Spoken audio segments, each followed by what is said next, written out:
Bonjour Doc, nous voilà donc dans la troisième vidéo de la série sur les 5 sens. Tout à fait mon cher Oscar. Alors, pour nos spectateurs, j'espère que vous avez pu voir les premières vidéos sur la vue et le goût. Pas de panique si vous ne les avez pas vues, notre squelette préféré mettra les liens à la fin de cette vidéo. Merci. Alors, aujourd'hui, après avoir fait le goût, je te propose l'odorat. Il me semble que c'est assez proche, non? Tout à fait, il y a quelques similitudes alors, allons-y. L'odorat, comme le goût, est l'un des 5 sens qui permet d'interagir avec notre environnement. Il permet lui aussi d'écarter certains aliments dangereux ou toxiques ou de sentir des prédateurs, sentir des territoires. Cependant, ce sens est le moins développé de nos 5 sens.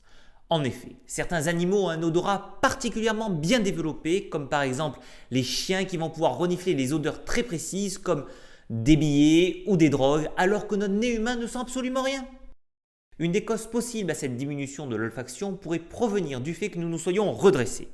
En effet, en étant debout, nous avons moins besoin de sentir des odeurs, de sentir des territoires, mais on a besoin plutôt de mieux voir du haut de notre mètre 60 ou 70, voire du mètre 80 pour les plus chanceux. D'où notre vue bien développée? Cette hypothèse est plausible, Doc. Et du coup, l'odorat, il apparaît quand? L'olfaction se développe précocement au cours de la vie. Dans les premiers jours de sa vie, le nourrisson est capable de discerner l'odeur de sa mère. Cela est surtout vrai si elle allait. Durant la grossesse, l'odorat est inutile vu que nous baignons dans du liquide amniotique. Une chose intéressante qui rapproche encore plus l'odorat et le goût est que dans le milieu liquide, le goût et l'odorat ne font qu'un. Le liquide transportant à la fois des molécules qui vont activer le goût et l'odorat. Il existe une zone particulièrement sensible pour l'odorat.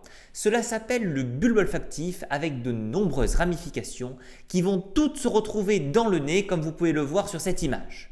Dans cette zone du nez, il y a un mucus qui va permettre de piéger les molécules chimiques des odeurs présentes dans l'air. Un peu comme un piège à mouche. Lorsqu'une molécule chimique va venir au contact de ce mucus et se faire attraper, les cellules de l'odorat qui se trouvent au même endroit vont pouvoir transformer un message chimique en un message électrique. Encore et toujours ce bon vieux message électrique. Ça devient facile, le corps humain. C'est toujours la même chose. C'est pas si facile, mais c'est logique. Dans la zone sensible aux odeurs du nez, il existe une multitude de récepteurs olfactifs différents, environ 400. Comme pour la peinture, ces différentes cellules vont permettre de composer une odeur spécifique avec une grande finesse.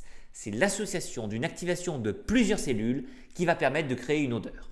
Tu imagines Oscar, vu qu'il y a 400 types de cellules différentes, cela fait en théorie plusieurs millions de combinaisons possibles. Bref, une fois le message électrique formé par les cellules olfactives, il aura un trajet très court à parcourir. En effet, la zone cérébrale qui interprète l'odorat est située juste au-dessus du nez. C'est plutôt pratique. Totalement pratique, oui.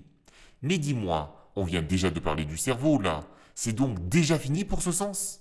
Eh oui, je t'avais prévenu que ce sens était relativement moins développé que les autres. Découvrirons-nous plus de subtilités sur l'odorat dans le futur? Peut-être. Certains parlent de physique quantique pour mieux comprendre la formation des odeurs, alors qui sait? Cela promet pour les générations futures. Bref, à la prochaine, Doc, pour le 4e sens. Merci à tous et à toutes d'avoir regardé la vidéo. Abonnez-vous, likez, partagez notre chaîne. Et je répondrai personnellement à tous ceux et celles qui mettront un petit commentaire. À la prochaine.